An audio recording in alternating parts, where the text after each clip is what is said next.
In Modulus, everything you build has a rhythm. From the steady hum of operators to the gentle clockwork flow of your factory, sound plays a huge role in how the game feels, even when you don't consciously notice it.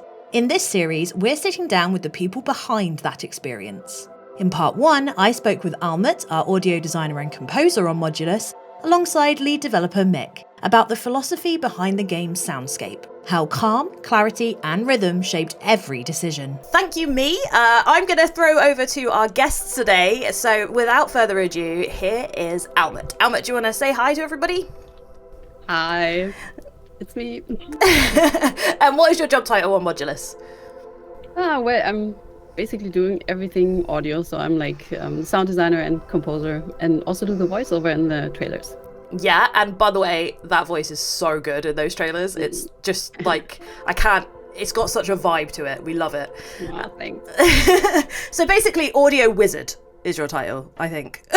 Yeah, perfect. We should put that in the credits. And Mick, I know people might have met you before in some of our other interviews, but just in case they haven't seen them, over to you. Hello, I'm Mick. I'm lead developer on Modulus, and coincidentally, also the one that started out with Almut integrating a lot of the audio. So we've been kind of the audio pair from both sides for almost the entire game. Recently, Oliver's been taking over, but I still look at it. I'm still there for it. I'm still around. Yeah, so for context, everyone, most of this interview will be talking to Almut, but I asked Mick to come along today just so that we can talk maybe a bit about how audio is implemented for those of you that are a bit techie and want to know the behind-the-scenes stuff, because I know some of our deep dives, you've really enjoyed that kind of look into how the game is built.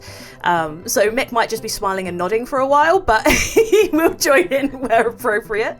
And yeah, we're just going to kind of go through the sound of Modulus today. So we're going to start with talking about sort of setting the scene and the role of audio in Modulus. So we'll start simple. How would you describe the sound of Modulus? Do you want to say something, Mick?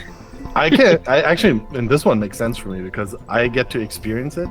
I think I can't describe it as as well as you could probably, because of no audio background. But for me, it's just very like clockwork because the game is so rhythmic, right? Because everything happens so timed, and we put in so much effort in other parts of the game to make sure that timings are tight and things run deterministically. And so for me, that's what I always think of when I hear, even if it's like simple sounds, just the way that the game runs, I think it's very clockwork. That's a good word. Yeah. Yeah. Thanks. Yeah, it is. I prepared for this. Can you tell? Almut, what about you? I would have said as informative as necessary and as zen as possible. Oh, I like it. Yeah, zen is how I would. Yeah, it's a very chill vibe to the sound of it. And even like what you said, Mick, like the audio sounds of like the operators and things like that just add to it because they're like slowly ticking along and you can kind of feel that rhythmic plodding of your factory in a way that's really relaxing. So yeah, good. Both of those are great explanations. We don't need to do the rest of the interview now. Done, sorted. Anyway,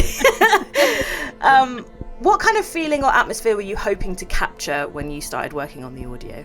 Well, basically exactly that.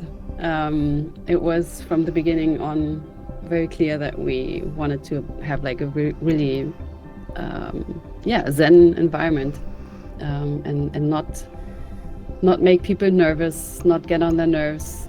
We expect people to play the game for lots of hours, so everything has to be like chill. Yeah. Nice.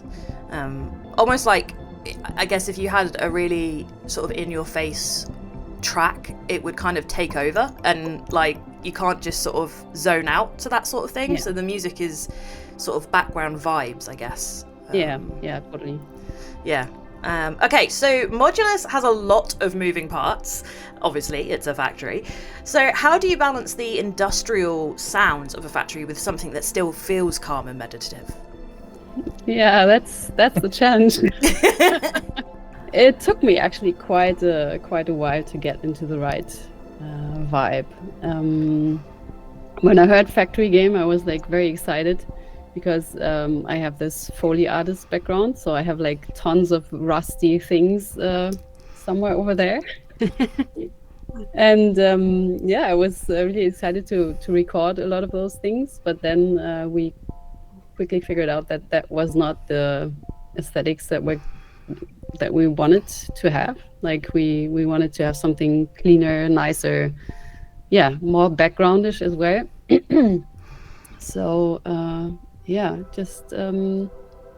just took a while of experimenting with tiny, like in the beginning I think a lot of sounds were too big.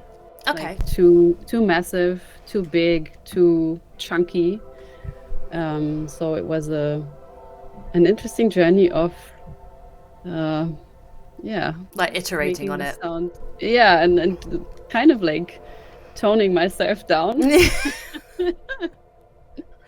Yeah, I feel that must be quite a challenge actually, because like it's your thing, your sound, and you're kind of going against your instinct of making the sound the thing. Do you know what I mean? Like, yeah, totally. And also sometimes, I mean, you can also like really zoom in on the operators. Yeah. And then the first impulse is to like make it like really impressive and whatever. But it's so hard to find a good balance then between so many things happening on screen and zooming in and out and everything. So it was just the right way to go to tone everything down. Cool. I think a lot of the sounds that you had initially weren't gonna work if you had multiple of them on screen, but they made a lot of sense for the object itself. Yeah. I think also it's important to maybe that's like a technical detail, but I think most people expect the audio and game feedback to be a much more perfect than it actually is. So lots of times you start out making the audio based on a screenshot and maybe a word of what the thing is you're seeing, and then at some point there's going to be a situation where since the last time you've seen this, we've changed the speed about it, and we've changed how big it is, we've changed the color, it's now really threatening, and now it's also very different in the game because it unlocks really late and it needs to be special now. So obviously all these things come into these waves, and then it's not like Almut gets to just play the game for 2 weeks, get a really good feeling for it. So a lot of it is based, I think, on this invisible intuition language that you create. Remember last time when we were in this really good space? Imagine since then everything has gotten like the environment's changed like 3-4 times. There's old screenshots where even the trees, everything's so different from how it was before. And then you ask someone to make sounds for it without knowing that in advance. We didn't redo sounds 3 or 4 times. They just kind of informed a lot of the decisions too. This is what it sounds like. I think actually Art sometimes, Antoine, he will also have a sound in mind when he designs stuff. That's nice, right? That feels like that's a friendly move on his end to just actually have that in mind. Pay attention to it while he's doing his stuff. But yeah, I think that's important to say. So based on that, it's even more impressive how well it all works together and how good it is. But I don't think there's been a sound where we said, oh, this one needs to be more and more extreme. I think we've only ever done less, more quiet, more subtle.